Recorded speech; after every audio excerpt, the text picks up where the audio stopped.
ఇప్పుడు కూడా ఎందుకయ్యా జగన్మోహన్ రెడ్డి డబ్బుల పిచ్చ నీకు? పిచ్చవనా కాదా?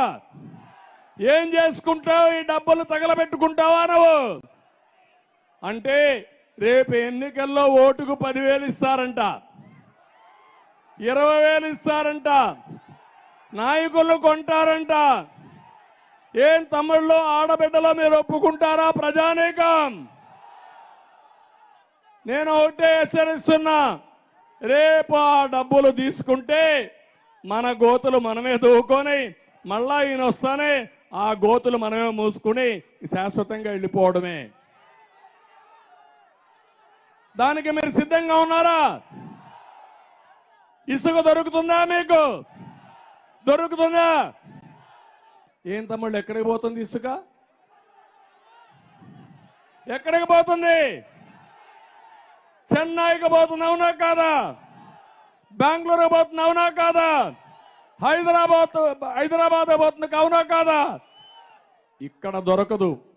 20 లక్షల మంది భవన నిర్మాణ కార్మికులు అయ్యో రామచంద్ర అని అర్ధాకలితో బాధపడతా ఉంటే ఈ జగన్మోహన్ రెడ్డికి బాధ లేదు తమ్ముళ్ళు. ఈయన ఒక పరిపాలకుడు, ఈయన పేదవాళ్ళ పార్టీ అంట, బడుగు బలహీన వర్గాల కోసం ఉన్నానంటాడు. నేను అడుగుతున్నా, పింఛన్ ఎవరయ్యా పెట్టింది మొదటిసారిగా? ఎన్టీ రామారావు. 2 రూపాయల కేజీ బియ్యం తెచ్చింది ఎవరు? సగం ధరకే చీర దోవ తెచ్చింది ఎవరు? పక్కా ఇళ్ళు తెచ్చింది ఎవరు?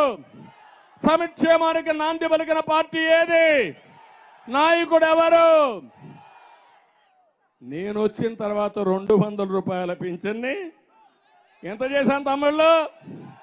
ఎంత చేశాను? 2,000 అవునా కాదా?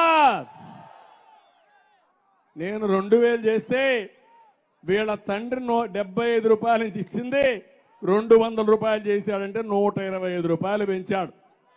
125 పెంచి కొన్ని లక్షల సార్లు ఎక్కడికి పోయినా నేను పింఛను పెంచా అని చెప్పుకున్నాడు.